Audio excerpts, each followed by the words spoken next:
মহান আল্লাহ তাআলা আপনি যদি এই দুনিয়ার মধ্যে এই অপরাধগুলো করি, তাহলে কিয়ামতের দিন আমার আপনার এই শাস্তিগুলো কিন্তু হবে, এটা মিস নাই। কেন? কোরআন হাদিস মিথ্যা না, কোরআন হাদিস যা বলছে সত্য। আপনি দেখেন এই যে বর্তমানে যে পরিস্থিতি গরম করতেছে, এই গরমের কারণে কিন্তু সামনে কিন্তু ঘূর্ণিঝড় হবে। কেন?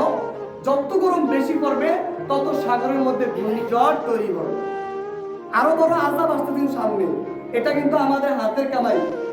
আপনি কত আলেম ওলামারা দোয়া করতেছে, বড় কতবে দোয়া করতেছে, কথায় খতমে সেবা করতেছে, আরে যে দোয়া করতেছে এই দোয়া কবুল হবে না, সহজে কবুল হবে না। কেন জানেন? আরে হুজুরও অনেক খারাপ আছে, হুজুরও মিথ্যাবাদীর সাথে সংযুক্ত আছে, হুজুরা জালেমদের সাথে সংযুক্ত আছে, তাদের সাথে আতাত আছে। হুজুররা সত্য কথা বলে না, দেখা বুঝে শুনে। এই জন্য এই তাদের দোয়া কবুল হয় না আল্লাহর দরবারে। যতদিন পর্যন্ত আলেম ওলামারা যদি সঠিকভাবে একমতে আসে, তাহলে এই দুনিয়ার মধ্যে শান্তি আসবে। শুধু সাধারণ মানুষের দোষ দিয়েও লাভ নাই, আলেমদেরও দোষ আছে, কিছু আলেমদেরও দোষ আছে। এই জন্য কেন? আলেমরা যদি সব ভালো হইতো, তাহলে 2 জন 10 জন 20 জন 50 জন আলেমের কারণে আল্লাহ তাআলা এই আযাব থেকে আমাদেরকে মুক্তি দান করতেন। কিন্তু ভালো লোক খুব কম আছে, খুব কম আছে।